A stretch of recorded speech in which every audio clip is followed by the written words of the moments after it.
বাংলা নববর্ষ উপলক্ষে আসানসোলে অনুষ্ঠিত হলো এক বর্ণাঢ্য শোভাযাত্রা। আসানসোল সাংস্কৃতিক মঞ্চের উদ্যোগে হয় এই শোভাযাত্রা।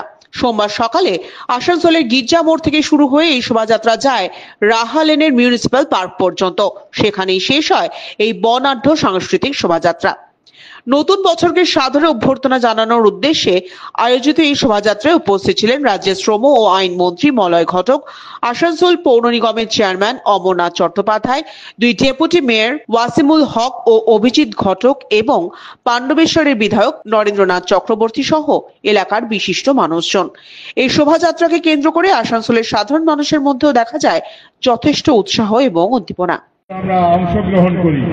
আজকেও হাজারে হাজারে মানুষ এই শোভাযাত্রায় পা মিলিয়েছেন। আমরা সারা বাংলার মাননীয় মুখ্যমন্ত্রী মমতা বন্দ্যোপাধ্যায়ের পক্ষ থেকে বাংলার মানুষ তথা আসানসোলের মানুষকে শুভেচ্ছা জানাই। কারণ আপনারা জানেন যে আজকের দিনকে দিদি পশ্চিমবঙ্গ দিবস হিসেবে ঘোষণা করেছেন। বাংলার মাটি, বাংলার জল পুণ্য হোক হে ভগবান। বাংলার মানুষ আরো ভালো থাকুক, বাংলার মানুষ আরো এগিয়ে যাক।